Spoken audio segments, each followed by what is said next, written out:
Okay. Hello, I made it. Happy Hi. Tuesday evening.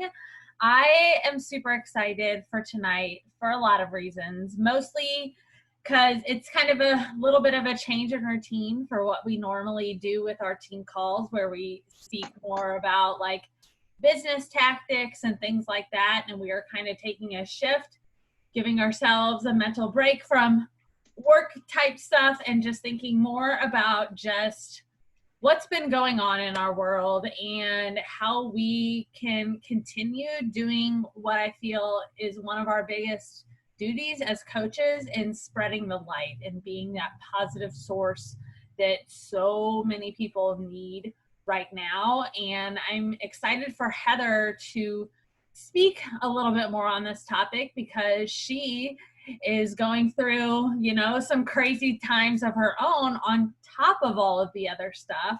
And she has just been such a light for me in my social media. She's from my hometown. Um, and she is battling for a year now. You've been going through breast cancer treatments and things like that. And I forget you have, what's the other thing you have too? You said you have an auto. Oh, there are several things. I'll explain a little bit of that background before I get started, so no worries. Yes, but she has just been, I enjoy seeing her positive outlook on what she's going through and just there's just something very special about her. And so when she reached out to me a while ago saying like, hey, do you want to collaborate at some time? Maybe I can do like a little guest speak on one of your team calls. And then it just popped up in my head like a month or so ago. I was like, you know what? Like, I feel like that is what we all really need right now. So I was like, I'm going to reach out to her and see if she's still willing to do that, because I feel like positivity is what we all need more of these days. So I am going to send it over to her and let her start. And then at the end, if anyone has questions or just things you want to talk about, we can hit on that. So, Heather, Sounds good. it's Well, all thank you. Thank you so much for having me here tonight. I just want to say that, I've been following you online for a while now, and you've really been a source of inspiration for me as well. And so it's really an honor to be here and to hopefully pay just a little bit of that back or forward, depending on how you look at it. And I figured I would start by giving just a little bit more background context on myself and some of the health issues that I've been facing. And then from there, I can go on and give some of the tips and lessons that I've learned over my experiences over the past year with cancer and beyond. So, as you said, it's been 1 year, almost exactly. In fact, this coming Saturday, it marks the 1 year anniversary or cancerversary, as some people would say, of my diagnosis with breast cancer. So I had no idea at the time exactly just how much that would change my life. I knew that it would, but it was hard to foresee what that would look like. So I was diagnosed actually with 2 different types of breast cancer, which I didn't even know was possible at the time. One of them, unfortunately, it's a very aggressive type that's prone to recurrence. And I also learned that I have one of the genetic mutations, not the BRCA gene, but a different genetic mutation that puts me at higher risk, not only for breast cancer, but for other types of cancer as well. And then you were alluding to this just a moment ago. So I do have other health problems, which is an autoimmune condition, and then a connective tissue disorder called Ehlers-Danlos syndrome, which for anyone who's not familiar with it, and don't feel bad if you're not, it's very rare, it causes my joints to dislocate very easily and frequently. And it can be, just some of the highlights. I do have a more extensive health record that I probably don't need to get into, but those things are despite having what I think is a pretty healthy, active lifestyle that is really actively geared toward prevention. And when a person faces health problems of this magnitude, whether it's cancer or something else, it's not only a physical challenge, but it's a challenge emotionally and mentally and even spiritually as well. And as I've been going through this process, especially earlier on in the first phase of chemo, what I now refer to as hard chemo, because my current drugs aren't quite as harsh, but when I was going through that, I really felt like I was going through a grieving process as well, almost grieving the loss of my former self, the loss of certain goals and dreams. And it was very similar to the process of losing a loved one. But I'm not saying, you know, it's definitely not all doom and gloom. I'm not saying that to be Debbie Downer here or anything. It's actually quite the background. um, you know, I think that I could have easily allowed something like this to just crush me and turn me into a shell of my former self. But I made a promise to myself early on in the process that I was going to press on no matter what, no matter how difficult things got, and that I would look for silver linings and opportunities for personal growth as much as possible. And also that I would use my experiences and any suffering that I've gone through to hopefully help other people. And that last part is especially important because I think that's the part that's really helped me the most as well. And now I can sincerely say that 12 months after my initial breast cancer diagnosis, I'm not only surviving, but I feel like I'm truly thriving. And don't get me wrong, in some ways, I'm actually physically weaker. You know, I have heart problems. I've been forced into early menopause or chemopause, as I like to call it. And, you know, there are other issues, but I feel like I'm about as mentally resilient as I could be under these circumstances. And I actually feel more grounded now, more peaceful, and even happier than I was before my diagnosis. And I didn't think at the start of this that I would be able to say that, but it's really the case. And so what I figured I would do is give some tips and lessons that I have learned along the way. And even though it might sound like, you know, the cancer struggle is very specific, I feel like these will hopefully apply to any type of challenge. So whether it's something related to work or family or your own health issues or self-care, the pandemic or that, you know, that hopefully what I'm sharing, at least part of it will apply to your experiences, not just with health, but life in general. So with that being said, here goes. My first tip slash lesson is to persevere in order to feel hopeful, not the other way around.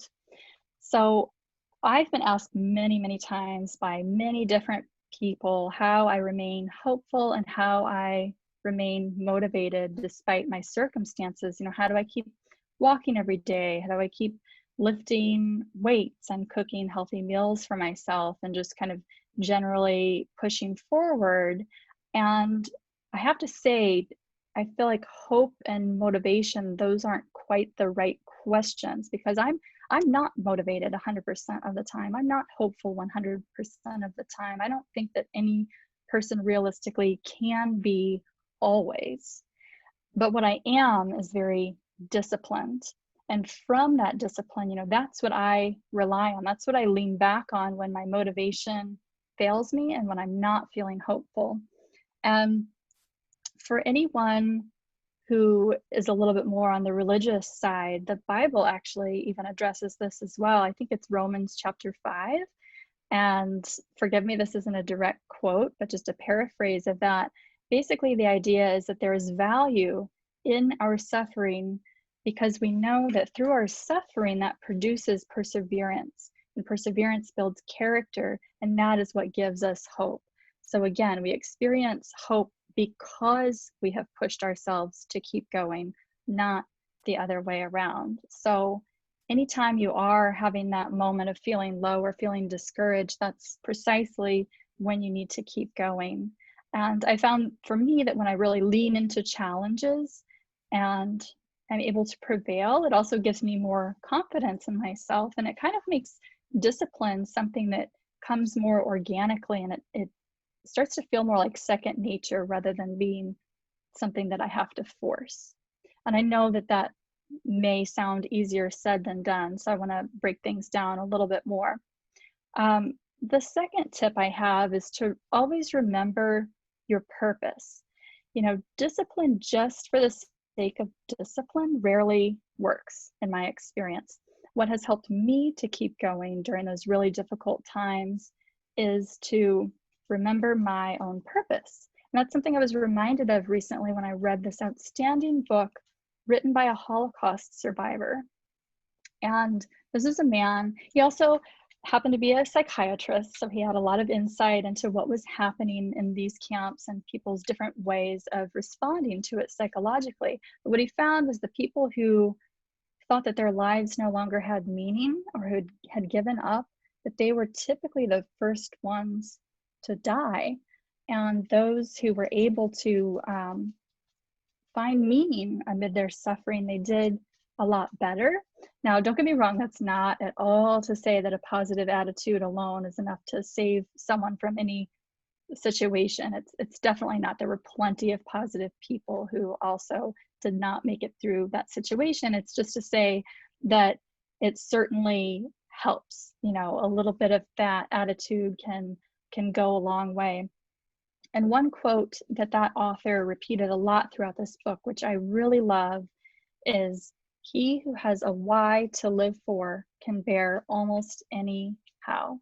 So again, purpose makes suffering a lot easier to endure. And reflecting on that, on what really matters the most to you in your own life, that can help to build resilience. My third lesson, if you're not already doing this, is to try as much as possible to compartmentalize. And what I mean by that, at least for me, I try to just walk the part of the path that is directly under my feet, not the part that's ahead, not a part that's around the curve, just the part that is under my feet.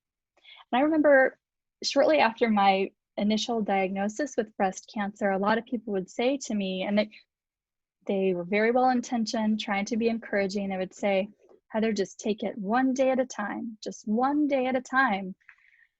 And I would think, wow, you know, I'm really going to be in trouble if I take it one day at a time, because in some extreme circumstances, a day is just too long. And there were times after certain chemo treatments when I was literally just, you know, counting the minutes. I was existing minute to minute. And so if I had to do something, you know, that might sound basic, like take a shower, even something easy like that wasn't easy at the time. It took so much energy and 100% of my focus. And so I had to really be almost like a horse with blinders on and focus only on the task at hand and not skip ahead to thinking, you know, how am I going to make lunch? How am I going to do this or that? Just that one task at hand. And I certainly couldn't borrow trouble from tomorrow. And some people would call this being present. Some people would call that practicing mindfulness, but whatever the label, the idea is just to try not to go in your mind where your body is not. So my fourth tip is to make sure that you are setting realistic, achievable goals. I think one of the easiest ways for people to feel like they've failed is to set goals that are either too ambitious or goals that we try to reach too quickly. You know, I even see this a lot, not just with health related things, but even how people create their to-do lists. So like one thing, I'll say one thing that I need to do is organize my garage. But if I just wrote organize garage on a to-do list, that's kind of a recipe for failing at it, because that's not a to-do, it's not a line item, it's a project, and it has to be broken down into much smaller increments. You know, there are probably a dozen or more small to-dos hidden within that one phrase, organize the garage. So practice breaking things down into those smaller increments. That's something that really helped me during my treatment as well, you know, there were times when I was so weak that just walking, you know, just trying to walk from the bedroom to the kitchen to get myself something to eat, I couldn't always do that unassisted. And I literally sometimes had to lie down on the dining room rug and rebuild some energy before I had enough energy to make it back to my bedroom. And so the point is just that when I started trying to create fitness goals for myself, I had to take the context into account. I couldn't set a goal of walking a mile because all that would have done is make me feel really horrible because I knew that I couldn't do that. So I had to say, you know, okay, I'm going to try to walk 5 minutes on the treadmill and just build little by little from there. And, you know, now I can walk several miles, no problem, but I just had to do that a little bit at a time. Which leads me to my next lesson, which is to celebrate those small victories. I mean, you better believe that when I did achieve some of these things, even if it was just 5 or 10 minutes on the treadmill, I pat myself on the back for that. I would brag to anybody who was willing to listen, you know, whether it was my family or my doctor, my nurses, you know, and some of those small victories really were basic. There were times when, you know, with um, having damaged taste buds and so much nausea that it was difficult to get a proper meal in my body. And so if I did drink a really healthy smoothie, I would give myself credit for that. So just try not to beat yourself up too much. If you're struggling with something, chances are that you're not alone. So give yourself credit where credit is due. And that brings me to my sixth tip, which is to create your own cheering section. And I'm guessing that this group here probably serves a lot of that purpose, which is wonderful. It's something that was definitely helpful for me, having a support system. I can't really even imagine going through this process alone. It would be infinitely more difficult. So, you know, even if you just have one designated person, that person who you call or you text when you are feeling discouraged and you need somebody to give you a little bit of that boost or a little bit of that push, you know, be really explicit with them about what your needs are. And I think that it not only, you know, having this buddy system not only improves morale, but it also increases accountability. Lesson number 7. And this one, I feel like on the surface, it sounds a little bit cheesy, but I'm going to say it anyway because it's been so helpful for me. Lesson 7 is to consider adopting some favorite mantras if you haven't done that already. So I actually, on my phone here, I have a running list, a really long list of favorite quotes of mine, inspirational quotes, quotes for all different sorts of occasions. So whether I'm feeling sad or frustrated, whatever it happens to be, you know, just at my fingertips, I can read some of those things and it helps me to pull through. With discipline specifically, one of my favorite quotes is, "You can suffer the pain of discipline now or the pain of disappointment later." And I also like the one about, you know, suffering short-term pain for long-term gain. So both of those have been incredibly helpful for me. Anytime I'm about to fall off the wagon and I'm thinking, oh, I'm not going to do my walk tonight, I'm too tired, or maybe I will, you know, eat this snack that I don't really need. If I just repeat those to myself, it's surprising how much that really does help to keep me on track. And it was even really instrumental for me with my cancer treatments because one of the chemo drugs that I used to take during the fall and winter, I was highly allergic to, unfortunately. And that was really, really difficult to get through and to not ask the oncologist to decrease the dose of that. But I had to keep that bigger picture goal in mind of, you know, eventually becoming cancer free. And I knew that in the future it would benefit me if I could just get through that misery in the short term.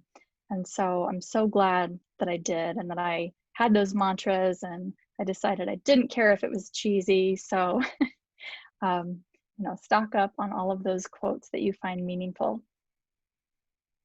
My next tip is to rethink your definition of success. So if you're implementing all of these suggestions and you still find that you're struggling, I would encourage you to take several steps back and think about how you're defining success in the first place and what metrics you're using. So one thing that cancer for me has actually been helpful for, sounds like an oxymoron, but it's actually benefited me in some ways. One thing that's been helpful is that it's allowed me to discard this idea that we have to always be busy and always be productive. And that's something that's so baked into American culture. And I think that a lot of definitions of success in our country are heavily tied to, career related achievements and money, things like that. Not that those don't have their place, but I think it's important to remember, especially during this time, during this pandemic, that it's okay sometimes to just be and to just experience the moment that you're in without feeling that you have to be productive during all of your waking hours. In fact, I think that it can be better for your health if you don't think that way. And one kind of unconventional place that I look for inspiration in that regard is animals. If you think about a cat or a dog that's sunbathing, or that, sometimes they stretch first thing when they wake up, they're not doing that according to any particular artificial schedule. They're doing that because they're in tune with their bodies. That's what their bodies are telling them that they need in order to be well. So just try to be in tune with your body, listen to what it's saying. And even if that means occasionally slowing down and stepping back so that you can be stronger later, I encourage you to do that. I think that in a culture like ours in the United States, being able to do that and really taking time for self-care, in many ways, that's a form of success in its own right. Let's see, my next lesson, and this one is definitely easier said than done, but it's to practice silencing your inner critic and cut yourself some slack when needed. And again, especially right now during this pandemic, that's so challenging. And I think that sometimes people are quick to be self-critical. And like I said earlier, nobody can give 100% effort 100% of the time. It is important to cultivate discipline, and it is important to know how to push ourselves, but we also can't be perfect all the time. So kind of letting go of those expectations. And even though you'll hear a lot, well, it could always be worse. It could always be worse. That's true. It's true even for me. But you know what?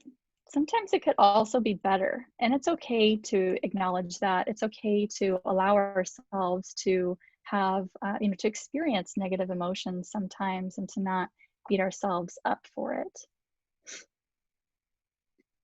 My next tip, I admit, I felt a little bit risky including this one, but my next tip is to practice gratitude, but not in the way that you're used to. And I'll explain. So you've probably heard some people talk about the benefits of something like a gratitude journal where, every night or at least once a week, you jot down a few things that you're grateful for, and it helps to build a positive mindset. And I agree, it does, and we can train our brains similar to the way we build our bodies. But that's not quite what I have in mind, even though I do think there's value in that. So, and just hear me out. Even though good health is worth fighting for and it's worth fighting hard for, it's no one's birthright. The world doesn't owe us good health, and it's not guaranteed to anyone. Right now, this moment, this is all that we are guaranteed. And it sounds really harsh, but I feel like if you can make peace with that reality and accept that, then it's easier to truly feel grateful for all that you do have and to value the time that you have, and that will come a lot more easily. So, I feel like I'm living proof that you can follow the rules and, have a healthy diet and be active and still get sick. I've never smoked. I haven't had a drop of alcohol since 2009. I haven't eaten meat other than fish since that time either. I shop organic. I'm as active as my body allows right now. And that still wasn't enough to protect me. But I have, for the most part, accepted that.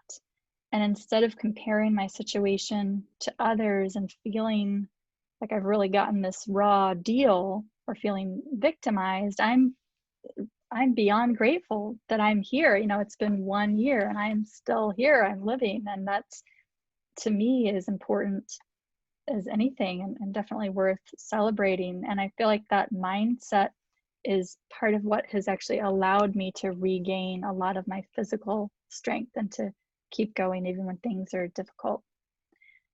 And then my final tip, and then I'll wrap up, is just to figure out what inspires you and to invite more of that into your life. So for some people, that might be spending time with family or getting outside, spending time, disconnected from technology. Those things are definitely important to me.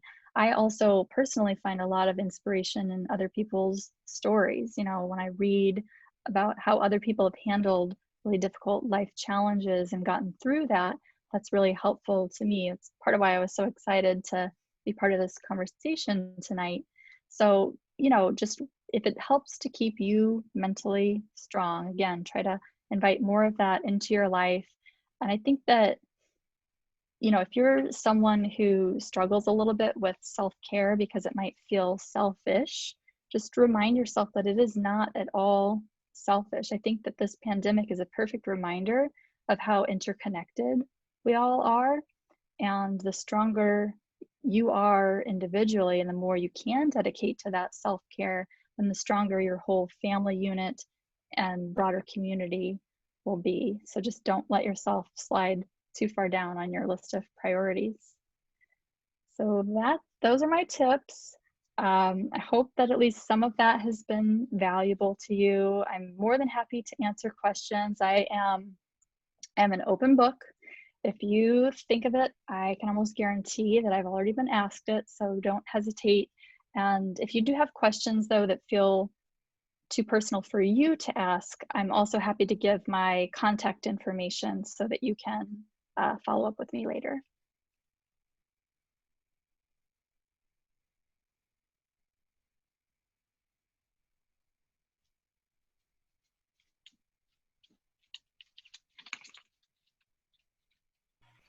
Sorry.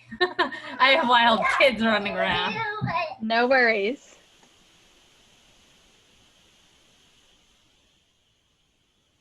Well, I'm just going to say that was awesome story and very encouraging. My internet, like I was saying, cuts a little bit out when I mute myself, but I think I caught most of it.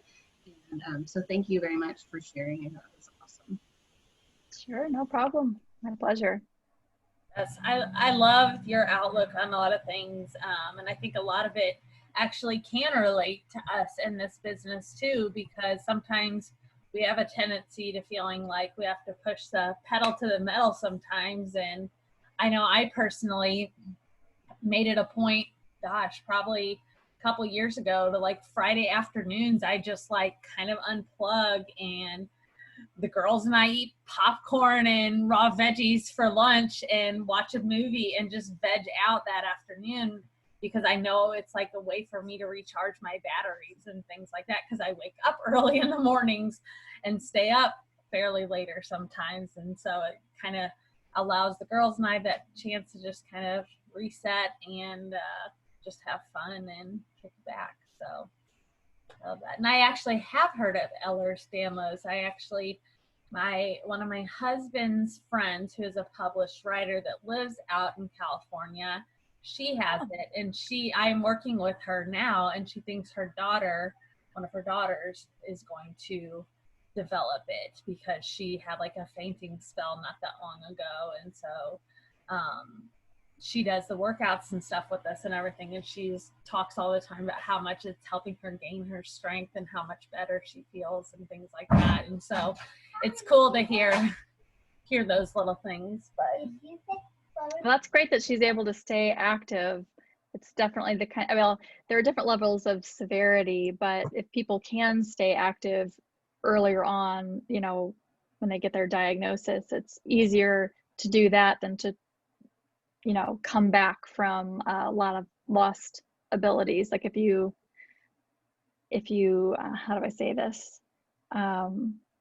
It's really easy with something like EDS to self-limit too much because you're trying to avoid injury. But then when you do that, if you lose too much strength, then it's a lot harder to regain it later.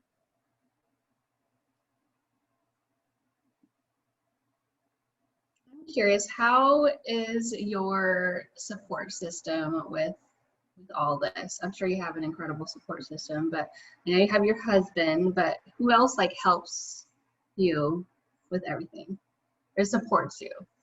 Yeah, so I've been very fortunate. I do have my mom here in town. I actually I forgot to mention I'm in Columbia, Missouri. So I have my mom here. I have two sisters, I have a couple of good friends, and my husband. But I have to say that my online community has been almost as important for me throughout this process. You know, even though if somebody is a distance away and isn't able to come visit, especially now during COVID-19, it means so much when people reach out, just drop me a line and ask me how I'm doing. And I think that those things that kind of help out mentally and emotionally are just as important as the physical assistance.